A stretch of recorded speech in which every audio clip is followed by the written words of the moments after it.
मैं Rajesh Tiwari university institute Raebareli से study with universal में आपका स्वागत करते हैं।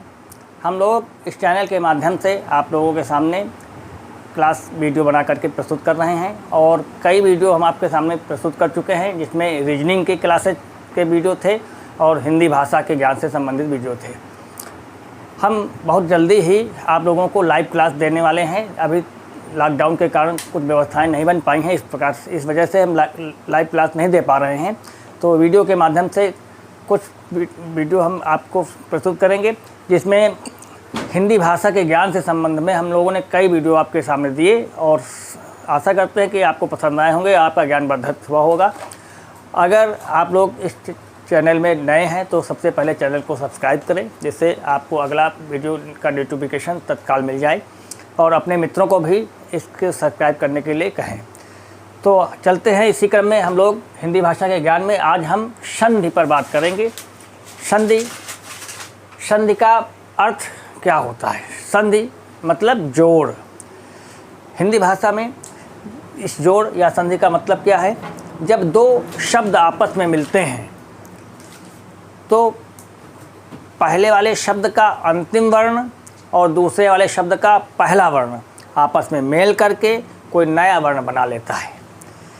तो इस प्रकार से वर्णों के मेल से उत्पन्न विकार या रूप परिवर्तन को संधि कहते हैं। तो संधि की परिभाषा यह हुई कि वर्णों के मेल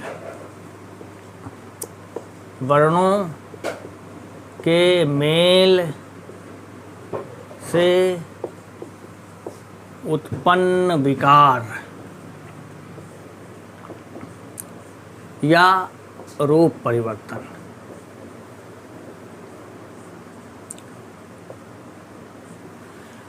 वर्णों के मेल से उत्पन्न विकार या रूप परिवर्तन को संधि कहते हैं। अब हिंदी भाषा के ज्ञान में आप लोगों ने सबसे पहले वाले वीडियो में आपने देखा होगा कि हिंदी भाषा में वर्ण कितने प्रकार के हैं। तो हमने बात की थी मूलतः वर्ण दो ही प्रकार के हैं, स्वर और व्यंजन। जो इन दोनों वर्गों में नहीं आते थे उन्हें किशोरीदास वाजपेयी ने अयोगवाह कहा और अयोगवाह के अंतर्गत अनुस्वार और विसर्ग वर्ण आते हैं। तो संधि की परिभाषा के अनुसार कि वर्णों के मेल से उत्पन्न विकार या रूप परिवर्तन को संधि कहते हैं। तो जिस प्रकार के वर्ण में विकार होगा या रूप परिवर्तित होगा उसे वही संधि होगी। तो इस प्रकार से संधि के तीन भेद हैं। वेद में स्वर संधि, दूसरा व्यंजन संधि और तीसरा विसर्ग संधि। अगर दो शब्द मिले, पहले वाले शब्द का अंतिम वर्ण स्वर है और दूसरे वाले शब्द का पहला वर्ण स्वर है और दोनों आपस में मेल करके कोई नया स्वर वर्ण बना लेते हैं या किसी एक वर्ण में स्वर वर्ण में विकार होकर के कोई नया स्वर वर्ण बनता है, तो वहाँ स्वर संधि होगी। व्यंजन में क्या होगा? व्यंजन के बाद स्वर या व्यंजन आवे और व्यंजन वर्ण के रूप में परिवर्तन हो जाए तो वहाँ व्यंजन संधि होगी। और इसी प्रकार से विसर्ग के बाद स्वर या व्यंजन आता है और विसर्ग वर्ण के रूप में परिवर्तन होता है तो वहाँ विसर्ग संधि होती है। तो स्वर संधि हिंदी वर्णमाला में स्वर के बारे में आपने देखा पहले। हिंदी वर्णमाला में स्वर जो 11 स्वर जो हैं वो ये हैं आपके आ इ ई उ री ए ऐ ओ औ। ये 11 स्वर हैं जो दो शब्द आपस में मिल रहे हैं। उनमें पहले वाले शब्द के अंतिम में इनमें कोई स्वरों में से कोई स्वर है और जो दूसरा शब्द मिल रहा है उसका पहला वाला वर्ण इन्हीं स्वरों में से कोई स्वर है। तो आपस में मेल करके कोई नया स्वर बना ले, वहाँ स्वर संधि है। तो स्वर संधि की परिभाषा क्या है कि स्वर के बाद स्वर के आने से अगर स्वर वर्ण में विकार उत्पन्न हो जाए तो वहाँ स्वर संधि हो गई। यानी स्वर के बाद स्वर के आने से यदि स्वर वर्ण में विकार उत्पन्न हो या उसके रूप में परिवर्तन हो तो वहाँ स्वर संधि होगी। अब 11 स्वर हैं, भिन्न भिन्न तरीके से आएंगे। तो इस प्रकार के स्वर संधि के हिंदी में 5 भेद हैं। 5 भेद। पहला है दीर्घ स्वर संधि। दूसरा है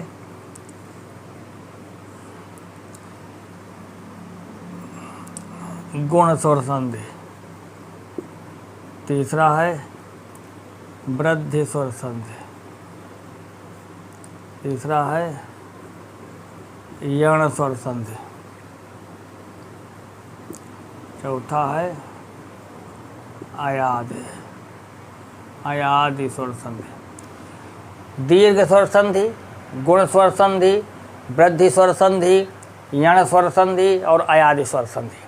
हम स्वर संधि के ये पांचों भेदों के बारे में आज बात करेंगे। तो दीर्घ स्वर संधि कहाँ होती है? जहाँ पर समान स्वर मिलकर के दीर्घ हो जाए। समान स्वर हिंदी वर्णमाला में जो 11 स्वर लिखे हैं, कौन कौन से स्वर ऐसे हैं जिनमें समान ध्वनि है? लघुता और दीर्घता का अंतर होगा लेकिन ध्वनि में समानता होगी। जैसे अ आ समान स्वर है, लघुता है, दीर्घता है। ई लघुता और दीर्घता, उ लघुता, ये समान स्वर है। तो इस प्रकार से जहाँ पर समान स्वर मिलकर के दीर्घ हो जाए, यानी दीर्घ की परिभाषा क्या है? समान स्वर मिलकर दीर्घ हो जाए, दीर्घ हो जाए, यानी आकाशवर्णीय दीर्घा। यानी समान स्वर मिलेंगे और दीर्घ हो जाएंगे।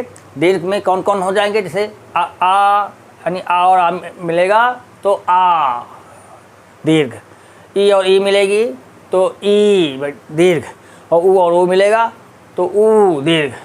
इसमें कितनी संभावनाएं हो सकती हैं, उन सारी संभावनाओं को एक साथ देख लीजिए। देखिए, आ लघु स्वर है, आ समान स्वर, आ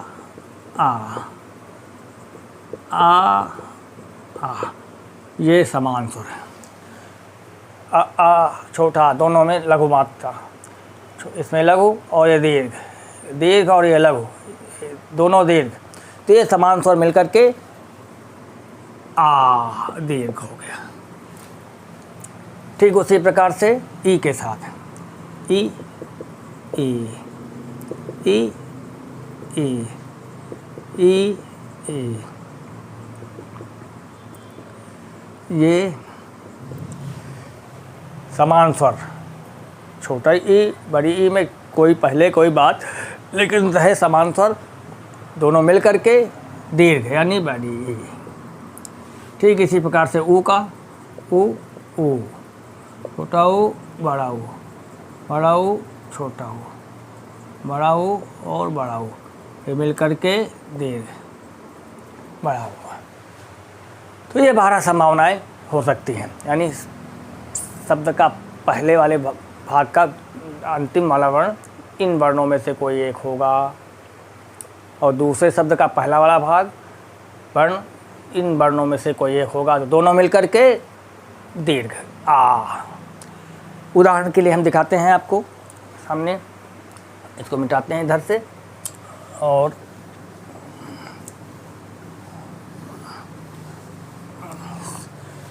जैसे सबके उदाहरण, जैसे अन्न धन अभाव, अन्न ना में छोटा आ, अभाव में पहला वर्ण छोटा आ, दोनों मिले समान स्वर, छोटा आ छोटा, यानी छोटा आ छोटा मिलकर के बड़ा यानी दीर्घ। तो क्या बना? अन्नाभाव, बड़ा दीर्घ हो गया। उसी प्रकार से देव धन आलय,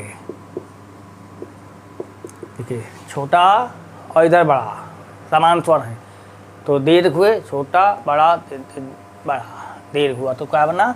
देवालय, देवालय दीर्घ हो गया। ठीक उसी प्रकार से विद्या धन अर्थी, इसमें अंतिम बड़ा है और ये छोटा समान स्वर है, बड़ा छोटा तो बड़ा दीर्घ हुआ, तो क्या बना? विद्यार्थी, विद्यार्थी बड़ा।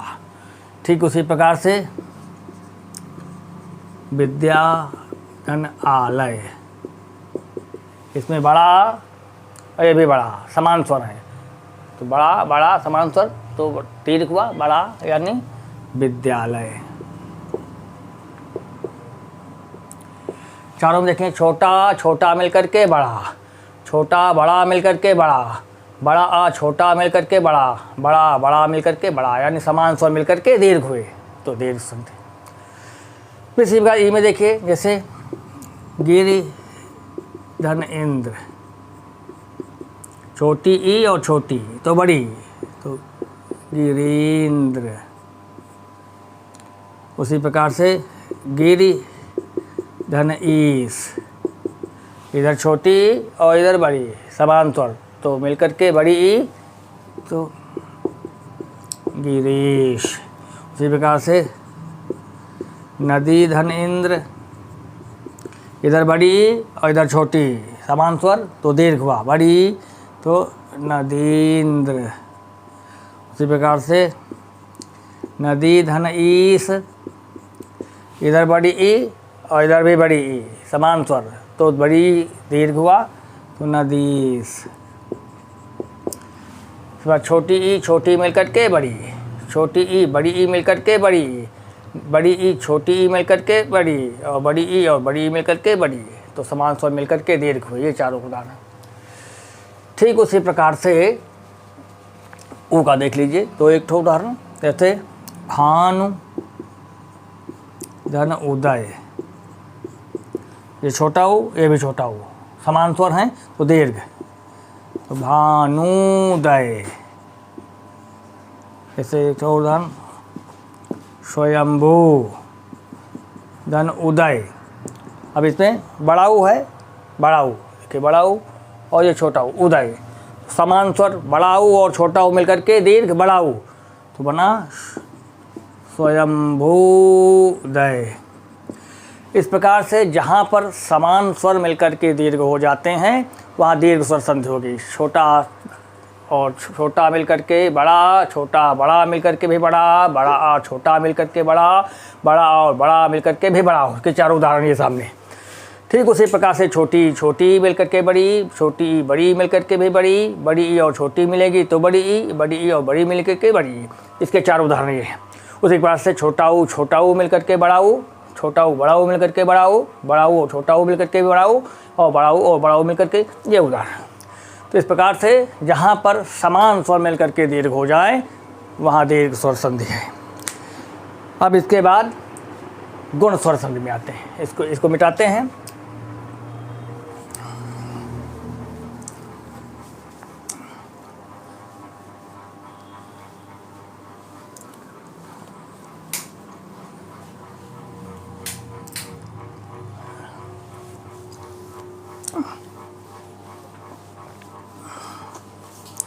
गुण स्वर संधि में होगा गुण स्वर संधि।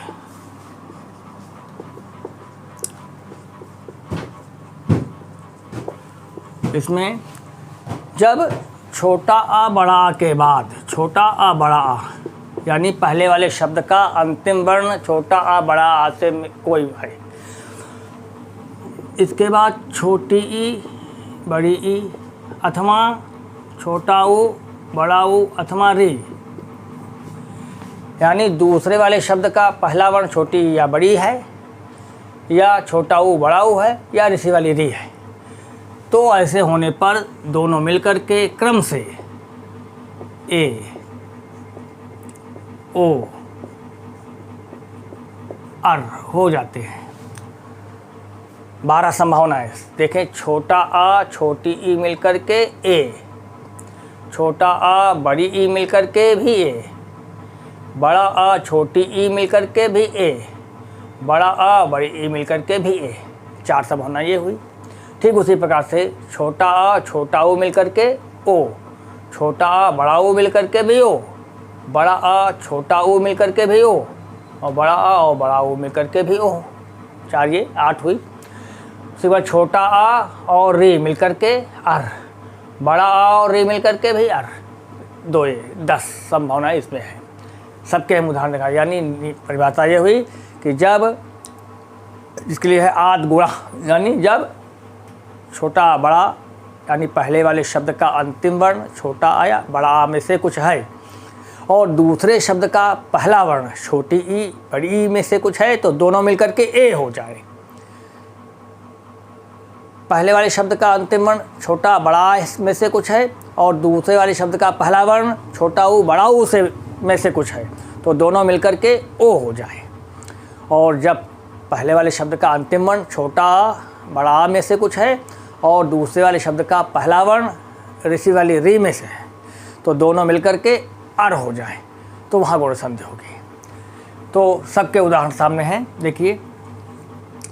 जैसे देव धन इंद्र, देखिए देव छोटा आ और इंद्र में छोटी आ और ई मिलकर के ए, तो ए हुआ क्या बना, देवेंद्र।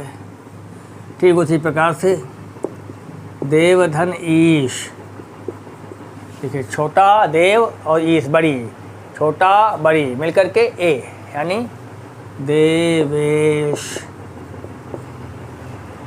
ठीक उसी प्रकार से महा धन इंद्र, महा बड़ा इंद्र में छोटी, बड़ा छोटी मिलकर के ए, तो ए हुआ महेंद्र। ठीक उसी प्रकार से महाधन ईश, इधर बड़ा आ और इधर बड़ी, बड़ा बड़ी, तो ए हुआ तो महेश। इस प्रकार से आ के बाद ई आता है तो दोनों मिलकर के ए हो जाता है, तो गुण संधि। ठीक उसी प्रकार से उ देखिए, चंद्र धन उदय, छोटा और ये उ, छोटा उ, आ उ मिलकर के ओ, तो बना चंद्रोदय। जैसे महा धन उदय, बड़ा और छोटा उ है तो ओ, महोदय। तो आ के बाद अगर उ आता है तो दोनों मिलकर के ओ हो जाए, तो वहाँ भी गुण संधि। फिर उसी प्रकार से आ के बाद री का देखिए, जैसे देवधन ऋषि, छोटा है और ये री है, तो दोनों मिलकर के अर, तो देवर्षि अर, अर आ ये है रा ये है। उसी में बड़ा आ जाए तो महाधन ऋषि, तो बड़ा है और ये है तब भी अर, तो महर्षि। इस प्रकार से आ के बाद अगर री आता है तो अर हो जाए। तो पुनः देखें कि यदि आ के बाद ई आवे तो ए हो जाए, अगर आ के बाद उ आवे तो ओ हो जाए, आ के बाद री आवे तो अर हो जाए, तो वहाँ गुण संधि होगी। ये सारे उदाहरण आपके। तो गुण स्वर संधि, जहाँ पर पहले वाले शब्द का अंतिम वर्ण छोटा बड़ा में से कुछ है और दूसरे वाले शब्द का पहला वर्ण छोटी बड़ी में से कुछ है, तो दोनों मिलकर के ए हो जाएंगे। और पहले वाले शब्द का अंतिम वर्ण छोटा बड़ा में से कुछ है और दूसरे वाले शब्द का पहला वर्ण छोटा ऊ बड़ा ऊ में से कुछ है, तो दोनों मिलकर के ओ हो जाएंगे। और पहले वाले शब्द का अंतिम वर्ण छोटा बड़ा में से कुछ है और दूसरे वाले शब्द का पहला वर्ण ऋषि वाली री है, तो दोनों मिलकर के अर हो जाएंगे, वहाँ पर गुण संधि होगी। तो ये गुण संधि के भेद है। अब इसके बाद तीसरे भेद में आते हैं, इसको मिटा रहे हैं।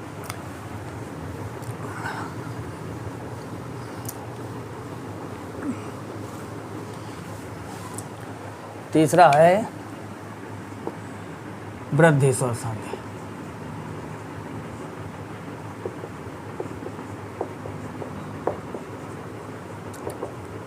वृद्धि स्वर संधि में क्या है कि पहले वाले शब्द का अंतिम वर्ण छोटा बड़ा में से कुछ है, यानी छोटा बड़ा, और दूसरे वाले शब्द का पहला वर्ण ए आए अथवा ओ औ में से कुछ है। गुण संधि में क्या था, इधर तो आ था, इधर ई उ री था और जो बाकी बचे रह गए थे वो है ए आई और ओ औ, तो इसमें हो गया। तो यदि छोटा बड़ा के बाद ए आई आता है तो ये दोनों मिल कर के आई, और ओ औ आता है तो दोनों मिल कर के अ हो जाता है। 8 संभावना है इसमें। देखिए, छोटा आ और ए मिलेगा तो आए, छोटा आ और आई मिलेगा तब भी आए, बड़ा आ और ए मिलेगा तो आए, बड़ा आ और आई मिलेगा तब भी आए। ठीक इसी प्रकार से छोटा आ और ओ मिलेगा तो आओ, छोटा आ और ओ मिलेगा तब भी आओ, बड़ा आ और ओ मिलेगा तब भी आओ, बड़ा आ और ओ मिलेगा तब भी आओ। उदाहरण सामने है, जैसे 1 धन 1, 1 छोटा आ, 1 छोटा और ए, छोटा और ए मिला तो क्या आई हुआ, तो वरना क्या 1 1। जैसे सदा धन ए, इधर बड़ा है और इधर ए है, बड़ा और ए है तो आए, तो बनेगा सदैव। जैसे महा धन ऐश्वर्य, इधर तो बड़ा है और इधर आय है, बड़ा आ और आय तब भी आय ही होगा, तो महाऐश्वर्य। ठीक उसी प्रकार से होगा। देखिए, वन धन औषध, वन में छोटा आ, औषध में औ, छोटा आ और औ तो औ होगा, तो वनौषध, वनौषध। ठीक उसी प्रकार से महा धन ओजस्वी, देखिए बड़ा है, बड़ा और ओ तो क्या हुआ आओ, तो आ और ओ मिल करके आओ तो महो, महोजस्वी, महोजस्वी। इस प्रकार से छोटा आ और ए मिल करके आए, छोटा आ और आई मिल करके भी आए, बड़ा आ और ए मिल करके भी आए, बड़ा आ और आई मिल करके भी आए, तो वहाँ पर वृद्धि संधि। छोटा आ और ओ मिलेगा तो आओ, छोटा आ और ओ मिलेगा तब भी आओ, बड़ा आ और ओ मिलेगा तब भी आओ, बड़ा आ और ओ मिलेगा तब भी आओ। तो इस प्रकार से आ के बाद अगर ए आई आता है तो दोनों मिल करके आय हो जाता है, और छोटा बड़ा के बाद अगर ओ औ आता है तो दोनों मिल करके औ हो जाता है, वहाँ पर वृद्धि संधि होगी। तो ये सारे उदाहरण आपके सामने हैं। अब इसके बाद चौथे नंबर पर हम लोग बात करेंगे, इसको मिटाते हैं। वृद्धि के बाद यण स्वर संधि।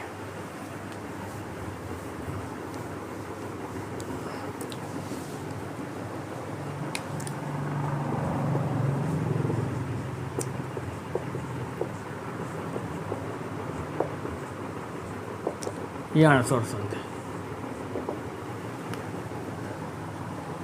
या कोयराज। यहाँ पर क्या होगा, गुण संधि में जो वर्ण स्वरवर्ण बाद में आए थे वो पहले आ जाएं। तो ध्यान से पीछे देखें, गुण संधि में क्या था कि आ के बाद अगर ई आता है तो ए, उ आता है तो ओ, री आता है तो अर होता था। जो बाद में स्वरवर्ण आ रहे हैं वो इसमें पहले आ जाए। यानी यदि ई अथवा उ अथवा री, इसके बाद कोई अन्य स्वर आवे, कोई अन्य स्वर, यानी ई के बाद ई न रहे, अगर ऐसा होगा तो दीर्घ हो जाएगा, समान स्वर हो जाएंगे। उ के बाद उ न रहे, बाकी और कोई भी स्वर रहे 11 में से। री के बाद री न रहे और कोई स्वर रहे, तो पहले वाले शब्द का अंतिम वर्ण छोटी ई बड़ी ई में से कोई है, या छोटा ऊ बड़ा ऊ में से कोई है, या ऋषि वाली री है, और उसके बाद में वह जो इधर स्वर आया है वो न हो करके कोई दूसरा स्वर है। ऐसा होने पर जो ये पहले स्वर वर्ण आए हुए हैं, इनके स्थान पर क्रमशः या, वा और रा हो जाता है, और जो बाद में स्वर आया है इसमें कोई विकार नहीं होता।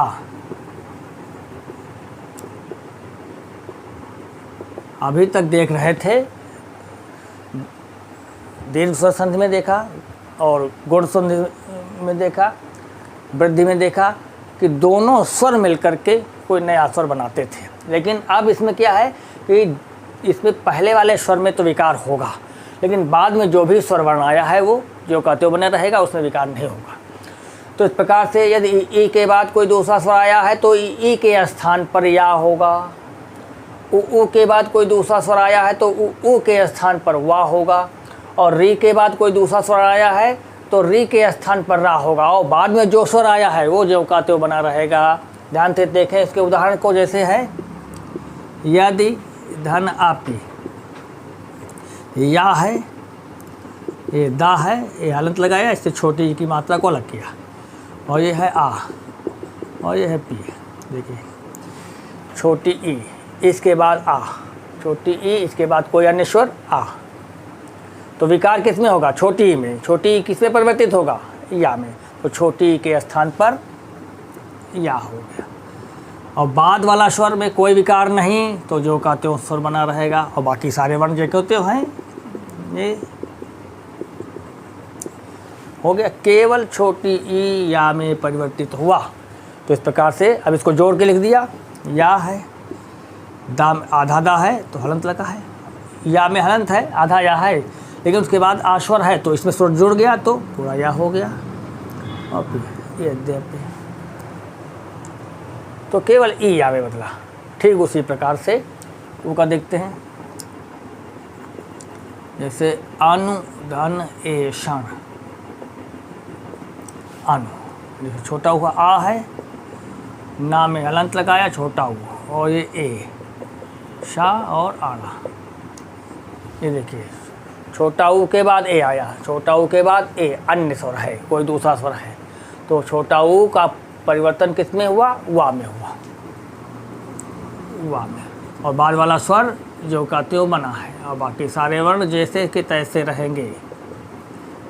ये सा है और ये आना, केवल ऊ वा में परिवर्तित हुआ, बाद वाला स्वर जो का त्यों बना है, बाकी सारे वर्ण जैसे कि तैसे हैं। इस प्रकार से आप इसको जोड़ के लिख दिया।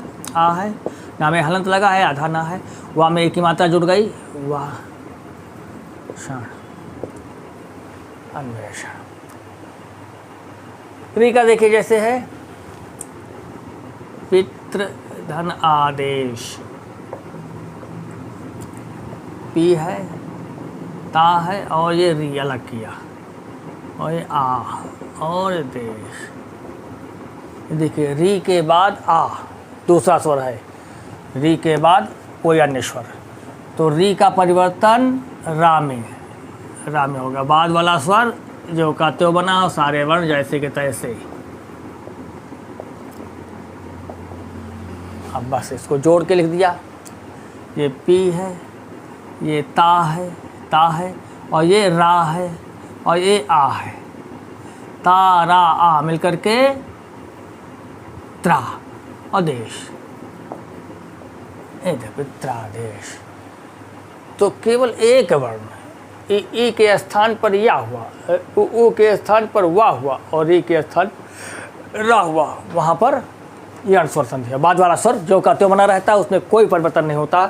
तो खास बात इस संधि में क्या विशेषता नजर आई आपकी, कि यानी यह जो शब्द आपके सामने दिया गया है, परीक्षा में पूछा गया है, उसमें या वा रा शब्द रहे और उसके तुरंत पहले आधा वर्ण रहे, तो ऐसी स्थिति में संभावना यण संधि की हो सकती है। विग्रह करके आप चेक कर लीजिए। तो इस प्रकार से यह हो गया।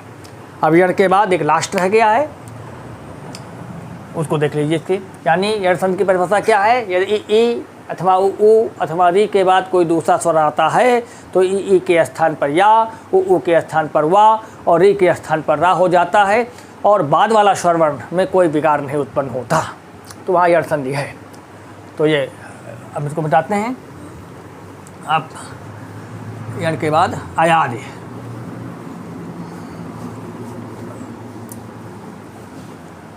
अयादि स्वर संधि, पांचवा अयादि स्वर संधि। यहाँ क्या है, जो वृद्धि संधि में स्वरवर्ण बाद में आए थे उनको पहले ले आए। वृद्धि संधि में क्या था, यदि आ के बाद ए आई आवे अथवा ओ आवे, यानी बाद में ए आई आ रहा था या ओ आ रहा था, तो वो पहले आ जाए।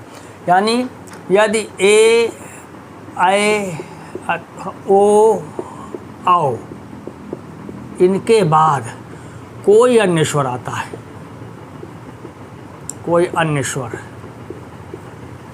तो ए आई ओ औ ये वाले स्वर, इनमें विकार होगा क्रम से। ए के स्थान पर आए, आय के स्थान पर आय, ओ के स्थान पर आव और औ के स्थान पर आव हो जाता है। और बाद में जो भी स्वर वर्ण आया इसमें कोई विकार नहीं होता, कोई विकार नहीं। तो नियम ये हुआ, यदि ए आए ओ औ इनके बाद कोई दूसरा स्वर वर्ण आए तो ए के स्थान पर आय, आय के स्थान पर आय, ओ के स्थान पर अव और औ के स्थान पर आव हो जाए, वहाँ पर अयाज स्वर संधि होगी। चारों के उदाहरण सामने हैं, देखिए जैसे ने, धन अन, देखिए ना है हलंत लगाया, ये ए की मात्रा को अलग किया, और ये आ और ये ना। देखिए ए के बाद छोटा आ, दूसरा स्वर वर्ण आया तो ए के स्थान पर आय हो गया। बाद वाला स्वर वर्ण जैसे तैसे रहेगा, बाकी सारे वर्ण ज्यों के त्यों रहेंगे। अब ना में छोटे या की मात्रा लग गई तो ना, या में छोटा लग गया तो या, और ये ना तो नयन, केवल ए आय में बदला। ठीक उसी प्रकार से आय का देखिए, जैसे गए, धन अक, ये गा है, ये आय है और ये आ है और ये का है। देखिए आय के बाद दूसरा स्वर वर्ण आ रहा है आ, तो आय के स्थान पर आय हो गया। ये गा ज्यों का त्यों है और बाद वाला स्वर जैसा का तैसा रहेगा। गा में बढ़िया की मात्रा लग गई, गा, या में छोटा लग गया, या का, गायक, आय। ठीक उसी प्रकार से ओ का देखिए, जैसे पो, धन इत्र, पा है, ओ है, ई है और त्रा है। ओ के बाद दूसरा स्वर वर्ण आया ई, ओ के बाद ई आया, अन्य स्वर है, तो ओ के स्थान पर अव हो गया। बाद वाला स्वर जो का त्यों बना है और सारे वर्ण जैसे कि तैसे है। पा में छोटा लग गया, वा में छोटी की मात्रा लग गई, ता पवित्र, केवल ओ अव में बदला, बाद वाला स्वर जो का त्यों बना है। ठीक उसी प्रकार से आओ का देखें, से पाओ, धन अक, ये पा है, ये औ की मात्रा है, ये आ है और ये का है। देखिए औ के बाद दूसरा स्वर वर्ण आ है, तो औ के स्थान पर क्या होगा, आव, तो आव हो गया। और बाद वाला स्वर जो का त्यों है और बाद की वर्ण सब वैसे वैसे, औ के स्थान पर आव हुआ, बाकी सारे वर्ण जो का त्यों। अब मिला के लिखिए, पा में बढ़िया की मात्रा जुड़ गई, पा, वा में छोटा लग गया, वाह का, आवक। देखिए आव, यानी ए आय में बदला, आय आय में बदला, ओ अव में बदला, औ आव में बदला। जहाँ पर ए आय ओ औ के बाद कोई दूसरा स्वर वर्ण आता है तो ए आय हो जाए, आय आय हो जाए, ओ अव हो जाए और औ आव में बदल जाए, वहाँ अयाज स्वर संधि होगी। तो इस प्रकार से पुनः एक बार रिवीजन देख लीजिए। संधि का मतलब होता है जोड़। जब दो शब्द आपस में मिलते हैं तो दोनों शब्द आपस में मिलकर के कोई नया वर्ण बना लेते हैं, वहाँ पर संधि होती है। संधि के तीन भेद, स्वर संधि, व्यंजन संधि और विसर्ग संधि। स्वर संधि वहाँ होगी जहाँ स्वर और स्वर का मेल हो और स्वर वर्ण में विकार उत्पन्न हो जाए, वहाँ स्वर संधि है। स्वर संधि के 5 भेद, दीर्घ स्वर संधि, जहाँ पर समान स्वर मिलकर के दीर्घ हो जाएं, यानी आ मिलकर के बड़ा ई मिलकर के बड़ी ई और उ मिलकर के बड़ा उ हो जाए, वहाँ दीर्घ स्वर संधि होगी। फिर गुण संधि में